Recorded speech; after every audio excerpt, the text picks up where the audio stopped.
আসসালামু আলাইকুম, welcome to our Islamic cartoon video. তিনি হলেন রিয়াদ আহমেদ। হাই রেহা, তাই ব্যবসা বাণিজ্য যে অবস্থা, এর উপর সব কিছুর দাম বৃদ্ধি কি যা হবে আমার। তিনি হলেন রিয়াদ আহমেদের স্ত্রী রাহিয়া বেগম।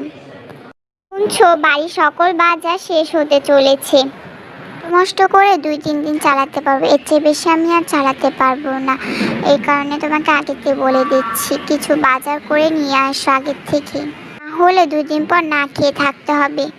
কারফিউর কারণে ব্যবসা বাণিজ্য অবস্থা পুরা খারাপ হয়ে গেছে। আবার তুমি একটু ধৈর্য ধরো, সব কিছু ঠিক হয়ে যাবে। আমি চেষ্টা করছি তো।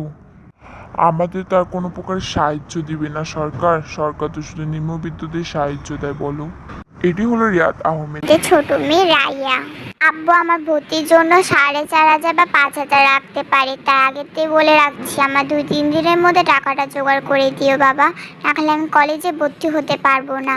দেখছি মা, টাকাটা জোগাড় করতে হবে, তাকে ভর্তি তো আমি করাবোই, চিন্তা করিস না, আমি টাকা জোগাড় করার ব্যবস্থা করছি। বাবারে রান্না বসেছি, আসছি দেখে। ইনি হলেন রিয়াদ আহমেদের বড় মেয়ে রাবিয়া। বাবা, সরকারি ইউনিভার্সিটিতে চান্স পাওয়ার জন্য কিছু কোচিং করতে হবে, তাই আমার কিছু টাকা প্রয়োজন হবে, 4-5 হাজার টাকা। প্লিজ আমাকে একটু দেওয়ার চেষ্টা করুন। এত টাকা? আচ্ছা, আমি চেষ্টা করে দেখছি বাপ মা। আমি একটু বাইরে গেলাম, ভালো লাগতেছে না।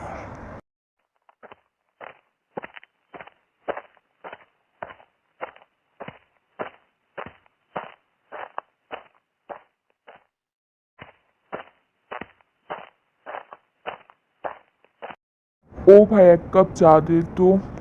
তিনি হলেন রিয়াদ আহমেদের ফ্রেন্ড রায়াত। আরে ভাই, কেমন আছো? কতদিন পর তার চায়ের দোকানটা খুলতে দেখলাম, এতদিন তো তার দেখতেই পারলাম না। ব্যবসা বাণিজ্য অবস্থা কেমন চলতেছে? আমারটা তো জিলাবি না, আগের থেকে রইলাম। কারণ ব্যবসা বাণিজ্যের অবস্থা, আমার ব্যবসা পুরা বয়ে গেছে। আমি তো আর কি বলুম, পরিবারের চাহিদা মেটাতে পারছি না, আর ব্যবসা বাণিজ্যের অবস্থা দিন ঠিক বলছেন। ব্যবসা বাণিজ্য যে অবস্থা হয়ে গিয়েছে, আবার দিন দিন যে দ্রব্যমূল্যে লাইট বিল, বিদ্যুৎ বিল যে বেড়ে চলেছে, এই সবের কারণে বিরক্ত হয়ে গিয়েছে। এদিকে সরকার সর্বদা নিম্নবিত্ত মানুষের সাহায্য কথা বল, এই যে মধ্যবিত্ত মানুষদের কি এ সাহায্য করবে বল? ঠিক বলেছেন ভাই, আমাদের কষ্ট দেখার মতন কেউই নেই, আল্লাহ তাআলা ছাড়া। Thank you.